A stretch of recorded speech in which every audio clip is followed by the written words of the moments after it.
ഓ നമസ്കാരം. നമസ്കാരം. മോനെ വരൂ വരൂ. പഴയ തറവാടാണ്. അങ്ങോട്ടിരിക്കാം. കൊള്ളാം. ഇരിക്കൂ.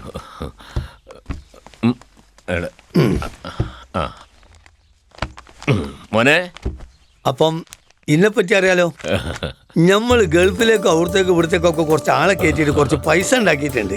എന്ന് വെച്ചാൽ അത് കണ്ടമാനം കാറ്റുപരത്തുണ്ടല്ലോ. മോന പിന്നെ തീരെ നിവൃത്തിയില്ലാത്തോണ്ടാ. അല്ലെങ്കിൽ ഒരു 50 ലക്ഷം രൂപയൊക്കെ ഏത് കണ്ണുപൊട്ടനും തരൂ ഇതിന്. കണ്ണോട്ടന്മാര് തരും. ഓരിതൊന്നും കാണുന്നില്ലല്ലോ. അല്ല, ഞാൻ അറിയാൻ വയ്യ ചോദിക്കാം. നിങ്ങൾ ഈ രാജ്യത്തല്ലേ? നിങ്ങൾക്ക് നമ്മളെ നാട്ടിൽ നടക്കുന്ന സാമ്പത്തിക അവസ്ഥയെ പറ്റി വല്ലതും അറിയോ? ഇന്ത്യൻ ഉറുപ്പിക്ക് 10 പൈസന്റെ വിലയില്ല. പിന്നെ വില ഗൾഫിലെ അമേരിക്കയിലെ പൈസ ആയിട്ട് വരണം. അപ്പൊ നമ്മളെ രജനീകാന്ത് പറഞ്ഞ എന്തായാലും ഞാൻ ഒരു തടവ് സണ്ണ 100 തടവ് സണ്ണ മാതിരി. ഓല പൈസ കിട്ടിയാൽ 100 ഉറുപ്പ്യ കിട്ടിയ മേനിയാ. ഇത് പിന്നെ ഞാൻ എന്റെ ഒരു ഔദാര്യം കൊണ്ട് ഒരു സഹായം കൂടി ആയിക്കോട്ടെ തരാ. അല്ല ഇത് ബാക്കി നമുക്ക് രജിസ്റ്ററിനാവാലോ. എന്തേ? അയ്യോ അത് പോരാ. അറിയാലോ, മോളുടെ കല്യാണക്കാരി ആയതുകൊണ്ട് അത്യാവശ്യമായി ഒരു 15 വേണം. അതിനെന്താ, എപ്പോഴായാലും ഞാൻ തരണ്ടേ? അതെ. പിന്നെ ഇതിനൊക്കെ ഒരു കണക്കുണ്ടായാൽ മതി. ഞാനൊരു ചെറിയ അഡ്വാൻസ് തന്നു പോകാന്ന് വിചാരിച്ചാ. പിന്നെ നിങ്ങൾ ഈ അത്യാവശ്യം പറഞ്ഞതുകൊണ്ടാണിത്.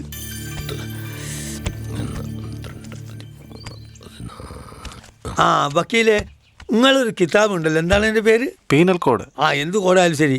പിന്നെ ഈ വസ്തു ഇവരെ രണ്ടാളും പേരിലാണല്ലോ. ആ സ്ഥിതിക്ക് നിങ്ങളെ കിതാബ് പ്രകാരം അതെങ്ങനെയാണെന്ന് വെച്ചാൽ അത് എഴുതി മേടിച്ചാലേ.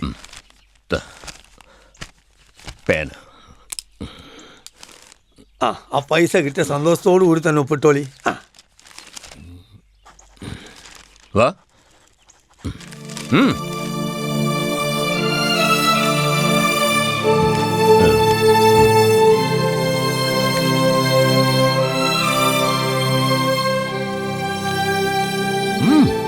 നീ എന്തിനാ അവനെ നോക്കുന്നത്?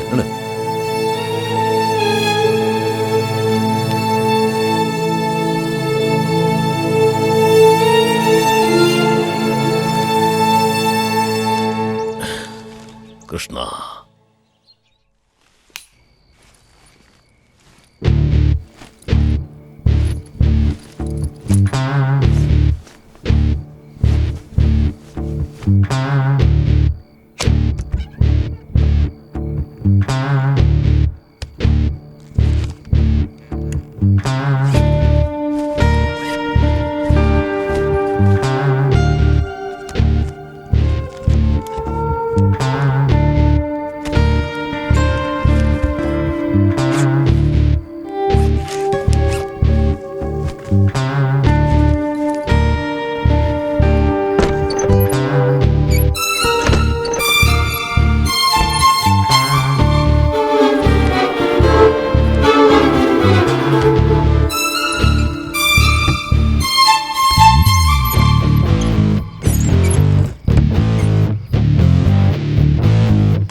പക്ഷേ അന്ന് രാത്രി എല്ലാവരെയും വഞ്ചിച്ച് ശ്രീധരട്ടെ ആ പണവുമായി മുങ്ങി. ആകെ തകർന്നുപോയ അർജുൻ അച്ഛനെ അന്വേഷിച്ച് നഗരത്തിലേക്ക് പുറപ്പെട്ടു. അന്ന് പോയതാണ് സർ അർജുൻ. പിന്നെ ഞാൻ അവനെ കണ്ടിട്ടില്ല.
ആ ശരി ശരി, ഒന്ന് അനങ്ങി വാടാ. നീ എന്താ സ്ലോ മോഷനിൽ നടക്കത്തുള്ള? തലേക്കെട്ട് അഴിക്കടാ.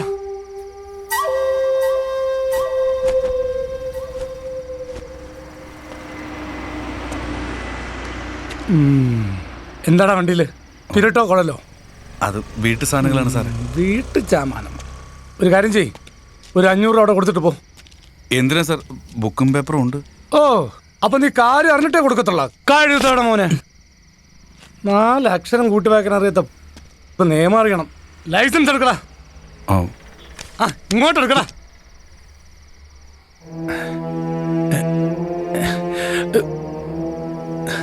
സാർ,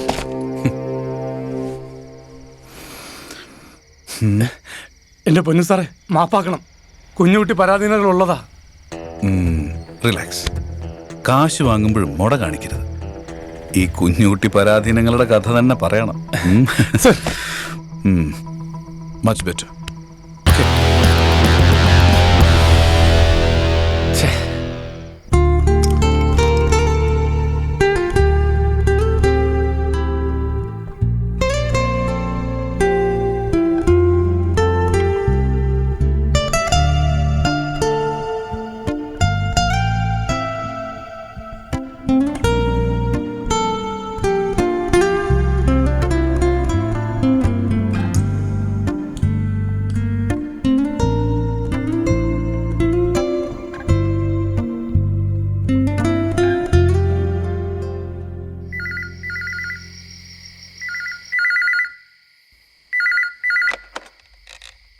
ഹലോ അമ്മേ, ഞാൻ അർജുൻ. മോനെ, നീ ഇത് എവിടെയായിരുന്നു? നിന്റെ ഫോണിന് എന്താ പറ്റേ? ഞാൻ എത്ര പ്രാവശ്യം വിളിച്ചോന്നറിയോ? ഇങ്ങോട്ടൊന്ന് വിളിക്കാൻ തോന്നിയില്ലല്ലോ നിനക്ക്? അമ്മേ, അത് ഞാൻ... ഒന്നും പറയണ്ട. മാധവൻ എല്ലാം പറഞ്ഞില്ലേ? 2 ആളും കൂടി വേഗം ഇങ്ങ് വന്നേക്കണം. മാധവനോ? മാധവനോടെ? എന്താ, അവൻ ഇതുവരെ അവിടെ എത്തിയില്ലേ? ഇല്ല. രാവിലെ വണ്ടിക്ക് പുറപ്പെട്ടതാണല്ലോ. ഞാൻ അവനെയും വിളിച്ചിട്ട് കിട്ടുന്നില്ല. അമ്മ വിഷമിക്കണ്ട, ഞാൻ അവനെ കണ്ടുപിടിച്ചോളാം. എന്നിട്ട് ഞാൻ അമ്മേനെ വിളിക്കാം. അമ്മ എൻ്റെ പുതിയ നമ്പർ ഒന്ന് നോട്ട് ചെയ്തോളൂ. ആ ശരി, പറഞ്ഞോ. 9845040506. ആ മോനെ, വേഗം നീ അവനെ കണ്ടുപിടിക്ക്. ശരി അമ്മേ. ആ പിന്നെ അവൻ വിളിച്ചാൽ ഈ നമ്പർ അവന് കൊടുത്താൽ മതി. ശരി മോനെ, കൊടുത്തേക്കാം. ശരി.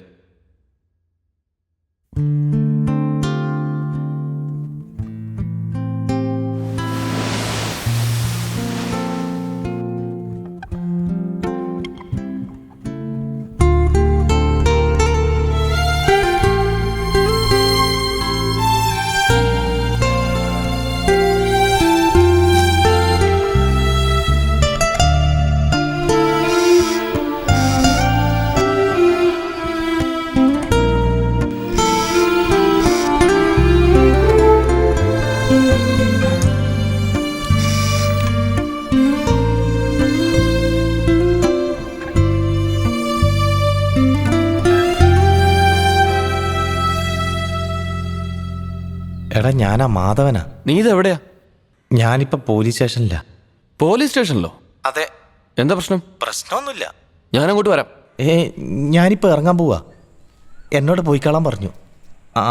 ഇപ്പം അമ്മയെ വിളിച്ചപ്പോഴാണ് നിൻ്റെ പുതിയ നമ്പർ കിട്ടിയത്. എന്നാൽ നീ ഉടനെ തന്നെ ഗാന്ധിനഗർ ജംഗ്ഷനിലോട്ട് വാ. ഞാൻ അങ്ങോട്ട് വരാം.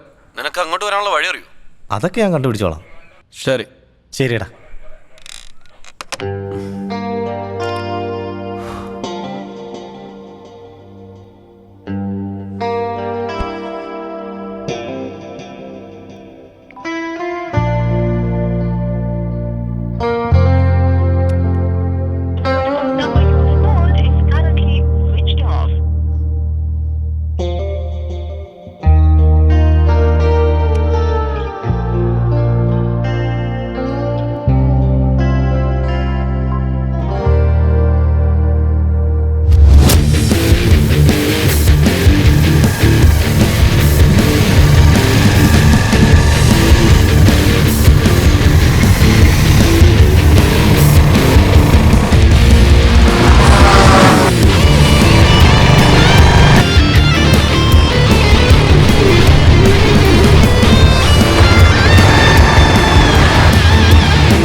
പറഞ്ഞോട്ടെ, അച്ഛൻ മകളുടെ ചുമലിൽ വാത്സല്യത്തോടെ സ്പർശിക്കുന്നത് പോലും സംശയത്തോടെ നോക്കേണ്ട ഗതികേടിലാണ് സാക്ഷര കേരളം ഇന്ന്. ശ്രേഷ്ഠ ഭാഷാ പദവിയും സാക്ഷരതയും ഉടുപ്പുലയാതെ ജോലി ചെയ്യാനുള്ള മടിയും ഒഴിച്ചാൽ മറ്റെന്താണ് കേരളത്തിലുള്ളത്?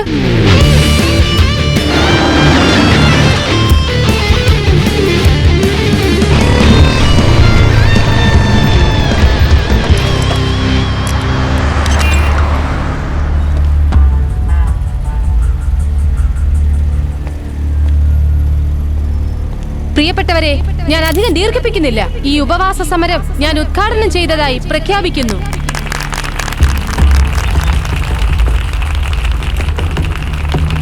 അടുത്തതായി ഹാരാർപ്പണമാണ്. എല്ലാവരും ഗാന്ധി പ്രതിമയുടെ അടുത്തേക്ക് നിൽക്കണമെന്ന് വിനീതമായി അഭ്യർത്ഥിക്കുന്നു.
അബി